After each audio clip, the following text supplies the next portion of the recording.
উলঙ্ঘনের ফলে বাড়িতে যত অশুভ শক্তি আছে সব দূরে চলে যায়। উলঙ্ঘনের যে বাতাসে যে কম্পন সৃষ্টি করে তাতে পরিবেশ জীবাণুমুক্ত হয়। এই উলঙ্ঘনের ফলে বাড়িতে সব অশুভ শক্তি দূরে গিয়ে সব শুভ শক্তি বিকাশ ঘটে। আর হরির ধ্বনি দিলে কি হয়? হরির ধ্বনি দিলে এই দেহের ভিতরে যত অমঙ্গল আছে সব সব দূরে সরে যায়। যার আগমনে মঙ্গল হয়, অমঙ্গল গুলো দূরে চলে যায়। বাংলাদেশের যত স্থানে মহাপ্রভুর বিগ্রহ রয়েছে, কেউ বলতে পারবেন আমার মহাপ্রভু সোজা হয়ে দাঁড়িয়ে আছে? কেউ বলতে পারবে কিভাবে দাঁড়িয়ে আছে? কেন? আমার ভগবান, আমার মহাপ্রভু এই কলের যুগে কোন অস্ত্র ধরে নাই। নাম দিয়ে, প্রেম দিয়ে, জীবকে শিক্ষা দিয়ে, জীবকে শিক্ষা দিয়ে, নামের রুচি, জীবের দয়া,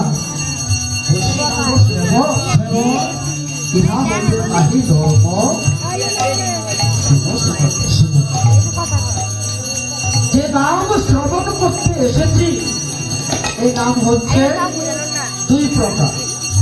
একটা হচ্ছে নাম কীর্তন, আরেকটা হচ্ছে কি মা? লীলা কীর্তন। একটা হচ্ছে অন্তরঙ্গ, আরেকটা হচ্ছে কি বহিরঙ্গ। অন্তরঙ্গ ভক্ত দিয়ে করে প্রভু নাম সংকীর্তন, আর বহিরঙ্গ ভক্ত দিয়ে করে প্রভু প্রেম। কীর্তনের জিনিস বাবা, সংকীর্তন আরেক জিনিস।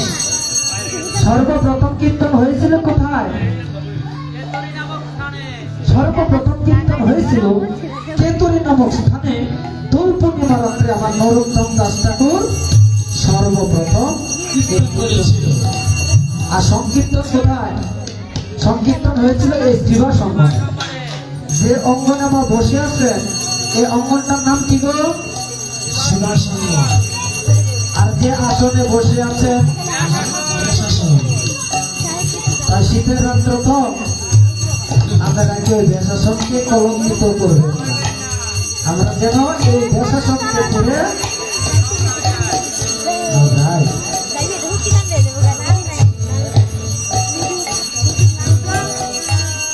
প্রভু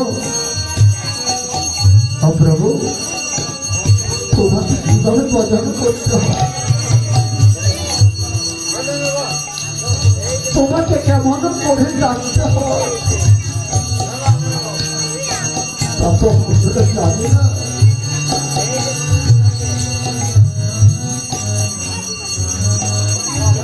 এই ভক্ত যখন আকুল প্রাণে ডাকছে, নয়ন জলে ডাকছে, তখন কিন্তু ভগবান আর কাঁদতে পারে না।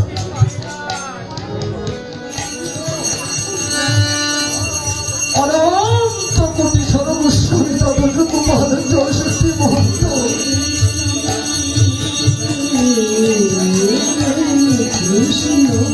সবাইকে সঙ্গে করে এই শুভ দিবসে পদার্পণ করলেন। যখন পদার্পণ করলেন কিভাবে?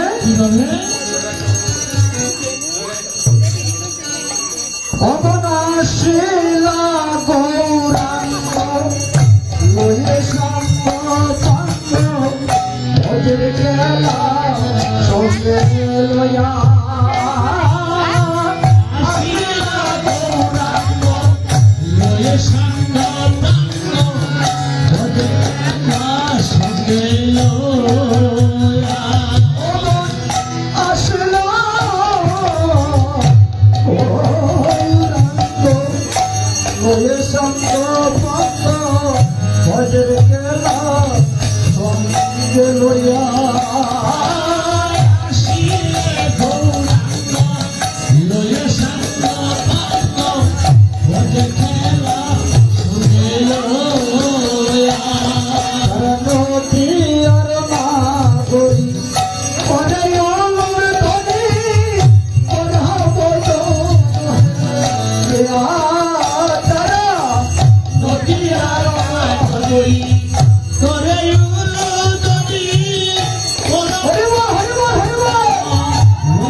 আজ আমরা এই মানব জন্ম পেয়েছি।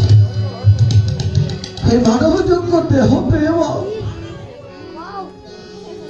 আমার গৌর হরির ভজন করতে পারে, গৌর হরিকে ডাকার মতো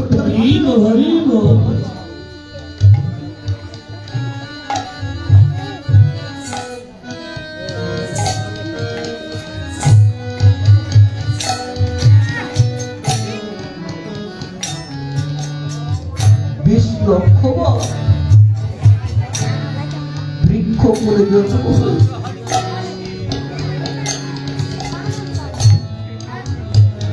এই বৃক্ষ করে জন্ম হতে হতে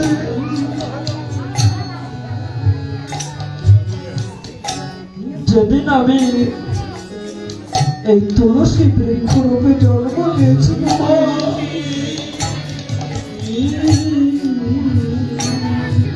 এই তুলসী বৃক্ষ হয়েছে আমার গোবিন্দ সেবাই।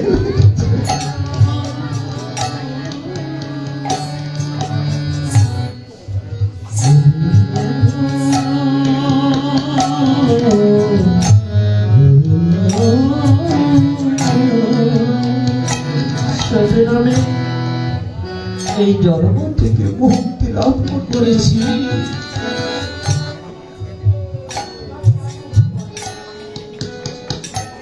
তারপর জন্ম হয় 9 লক্ষ বার চলে জন্ম। কত মাছ হলো, কত কাঁকড়া হলো, হতে হতে যেদিন আমি শঙ্করূপে জন্ম নিয়েছি, সেদিন আমি জন্ম থেকে মুক্তি পেয়েছি। হরিব হরিব। তারপর জন্ম হয় 11 লক্ষ বার পোকা মাকড় রূপে জন্ম।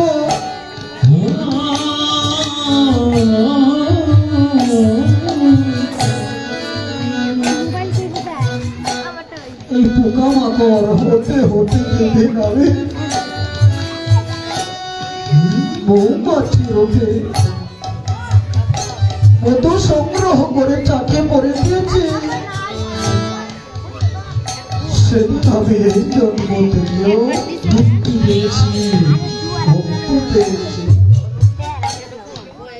তারপর জন্ম হয় 10 লক্ষ বার পাখি রূপে জন্ম।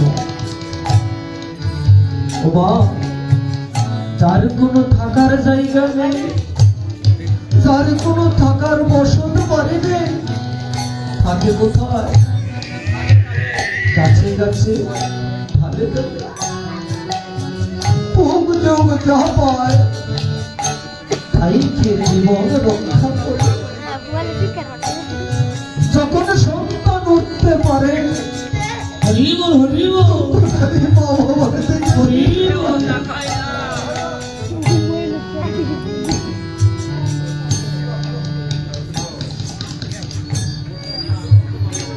মাঝে কে ধন, মাঝে কে ধন,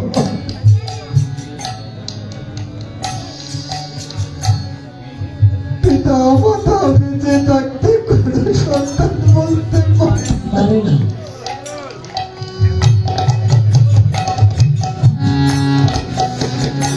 মায়ের কি অভাব, পিতার কি অভাব,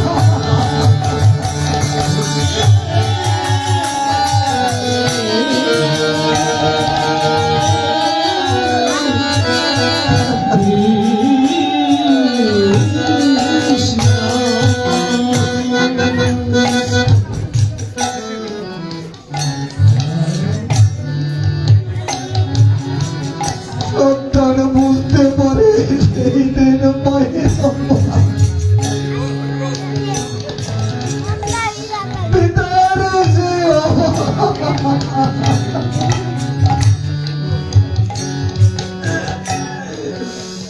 সেদিন সন্তানের মা বলিতে, পিতা বলিতে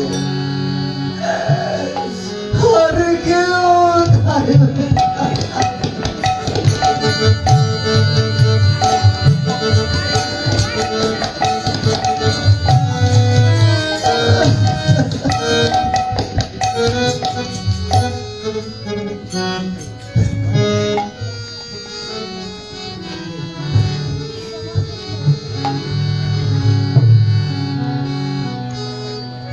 মানাই গৃহে যায় সংসার অরুণ্যতা কি হবে মায় বিষয় বহিবে দেখলে মায়ের মুখ দূরে যায় সকল দুঃখ বাবা বলা সুখ পাখিটা তাদের জীবন থেকে চলে গেছে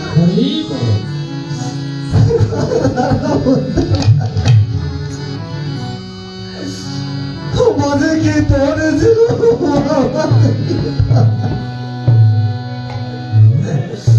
তাই পদকর্তা বলেছে তোর চোখে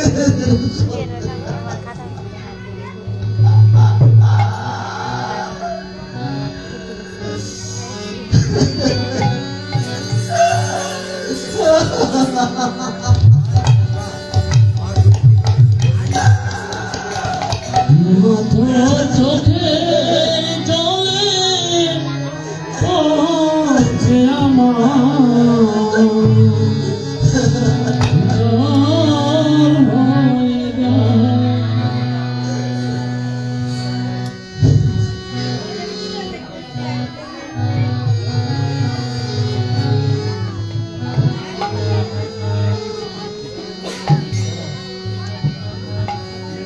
তুমি আমার করে আজকে তোলা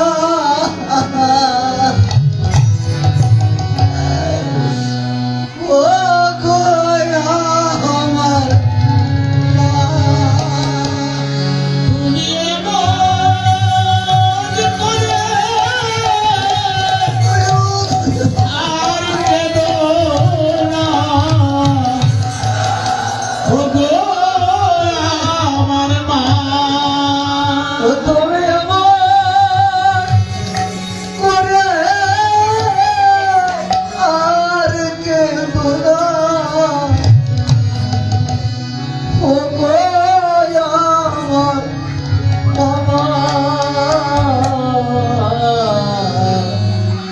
মামা তোর চোখে চলে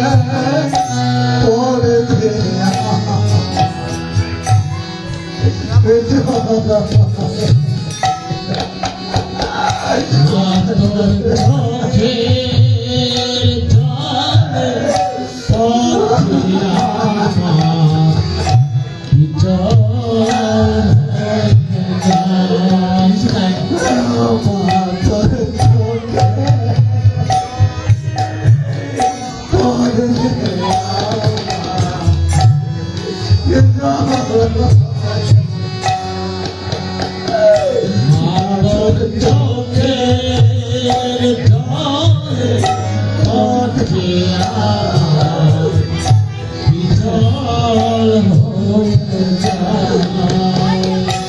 কত বকুল চাপা কাঁদে আমার আইরে বুকে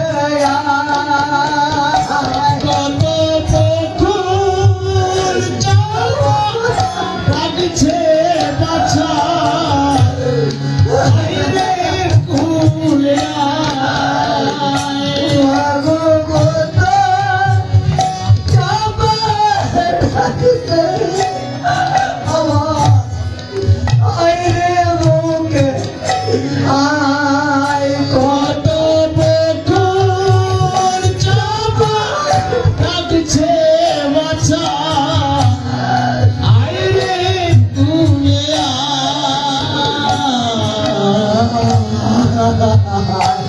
মায়ের চোখে জলে পড়ছে আমার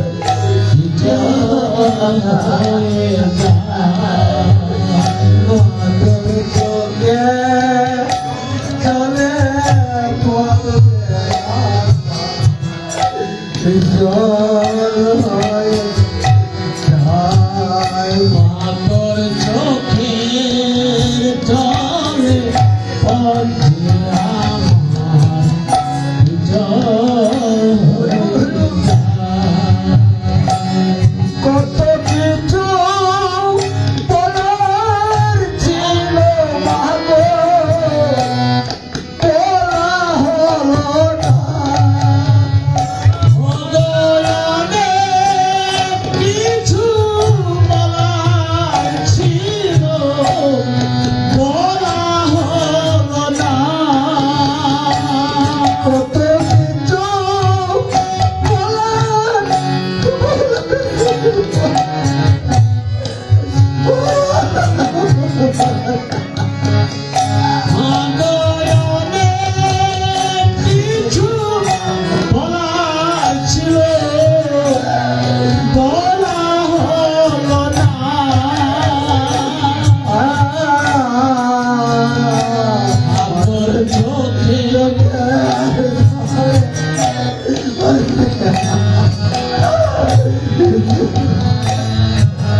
মাতর চোখের জলে পথে আমার বিজল হয়ে যায়।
মাতর চোখের জলে পথে আমার বিজল হয়ে যায়।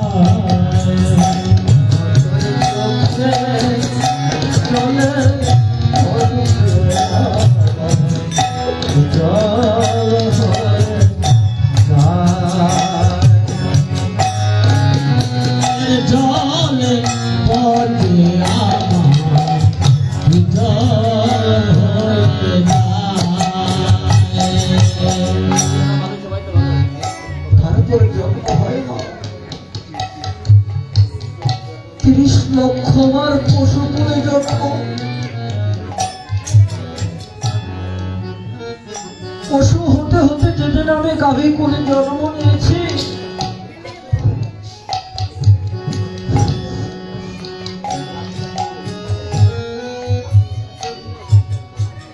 সেই গাভী কুলে যেদিন আমার গোবিন্দ সেবায় দুধ উৎপন্ন করে ভোগ নিবেদন করতে পেরেছি মা, সেদিন আমি এই জন্ম থেকেও মুক্তি পেয়েছি। তারপর জন্ম হয় 4 লক্ষ বার মানুষ মানব কুলে জন্ম। জন্ম বনের মানুষ বনের মধ্যে পশু সম খাবার খায়, এসে রাধে কৃপা করে তোমার যুগল চরণ দিও, যার ভক্তের কৃপায় তোমার এই যুগল চরণের কৃপায় সবাই মুক্তি লাভ করতে পারে। জয় বাউল হরি।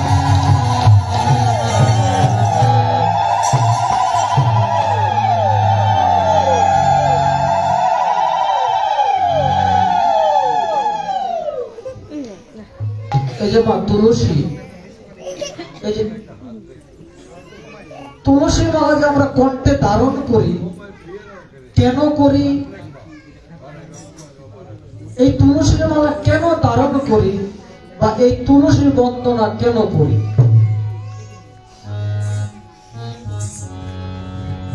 ছোট কথা শোনা যায় আমের কিন্তু, আর ছোট কথা স্কন্দ পুরাণে বলা হয়েছে, পুরাণ কয়টা মা? 18টা। স্কন্দ পুরাণে বলা হয়েছে, যত কণ্ঠে তুলসী নাস্তি তে নর মূল মানসা শুভ বিষ্টাং সমং জান্ন জলঞ্চ মুদিয়া সম। কি এর চান্নান মান্না আস্তর মাস্তর করছে কিচ্ছু বুদ্ধি না। সে বুঝেন না, না কিচ্ছু বুদ্ধি না, বুঝায় কর আমরা বুঝবো। অর্থাৎ যত কণ্ঠে, এই যে কণ্ঠ কোথায় মা? এই যে কণ্ঠে, যত কণ্ঠে, এই যত কণ্ঠে তুলসী মালা যার না থাকে বাবা, এই কণ্ঠে যদি তুলসীর মালা না থাকে, ওই মরু ব্যক্তি যদি মা জল স্পর্শ করে, কি বলছি বাবা, জল স্পর্শ করে, সেই জল মদের সমান হয়ে যায়। আবার ওই বুড়ো ব্যক্তি যদি অন্ন স্পর্শ করে, সেই অন্ন রাজহংসের বিষ্টা সম হয়ে যায়। পদ্ম পুরাণে বলা হয়েছে, যার সঙ্গে দৃশ্যতে তুলসী শুভা সর্বতীর্থস্থ স্নান ভগবতীতে নন সং সয়ং।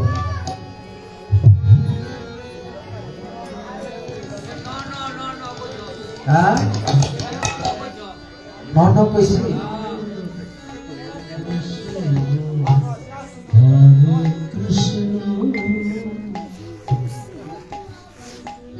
এই যে কণ্ঠ তুলসী মালা ধারণ করে মা আমরা স্নান করি না সকলে, কি বলছে? এই তুলসী মালার পরশে কি হয়ে যায়? সর্ব শরীর স্নান হয়ে যায়। সেই সর্বতীর্থ স্থানের যে পূর্ণ ফল, এই তুলসী মালার পরশে তার পূর্ণ ফল প্রাপ্ত হয়ে যায়। এটাই বাবুর হরি হরি বল।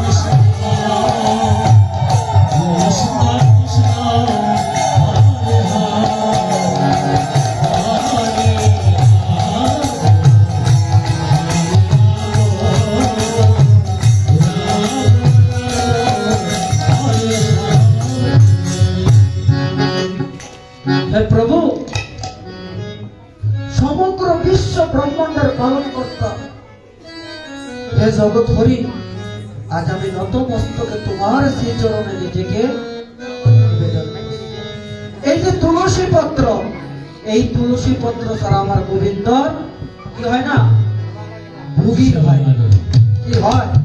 যে মুখে বা তুলসী পত্র দেওয়া হয় না, সে ভুগি বৈষ্ণব গ্রহণ করে না। গ্রহণ করে।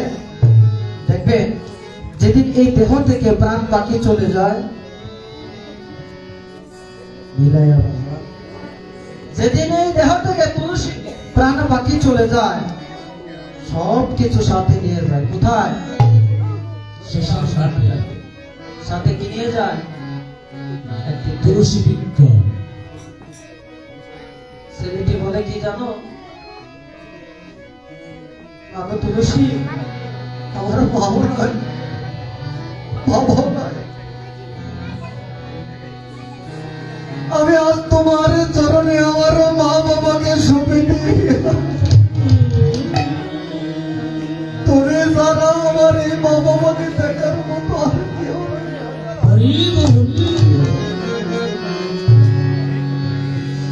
আমার মামাকে মা বাবাকে দেখার মতো তুমি তারা আর কেউ রইল না। তাই আসুন সকলে মিলে আমরা তুলসী বন্দনা করি।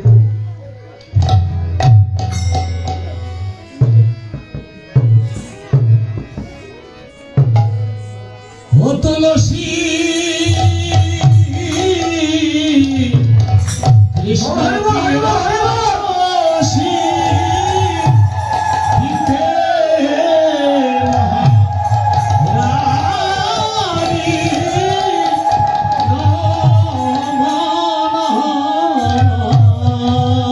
আমরা যে রাধা কৃষ্ণ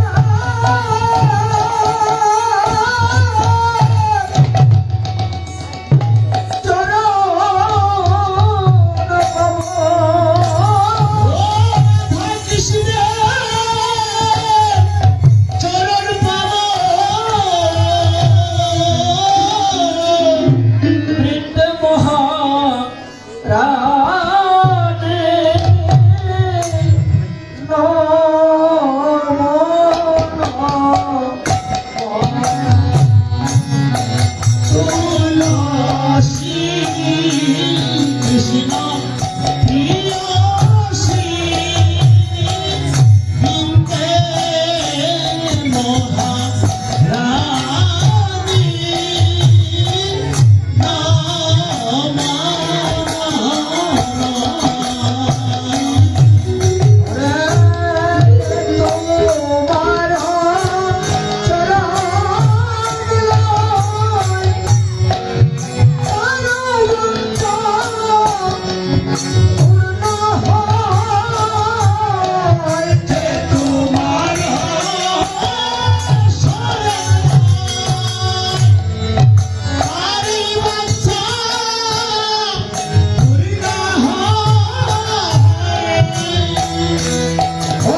এসেছেন এটা কি? হ্যাঁ বৃন্দাবন বৃন্দাবন নব বৃন্দাবন নাকি? এই যে নব বৃন্দাবনে এসেছি, সবার একটা মনের বাসনা জাগে না এই নব বৃন্দাবনে আসা? হ্যাঁ, এই যে হাত মাত পয়সা রয়েছে গুড়াইয়া আসেন না, একটু করতালি বাজায় গোবিন্দ নাম করি সকলে মিলিয়ে। হ্যাঁ, শীত করে একটু হাতে করতালি দিয়ে রাধা নাম করলে দেখবেন শীত চলে যাবে সবাই। হ্যাঁ, আসুন সকলে মিলে আমরা গাই নাকি? আরে রাখাল রাজা বলে দেয় না কোথায় বৃন্দাবন, আরে শ্যাম কুণ্ড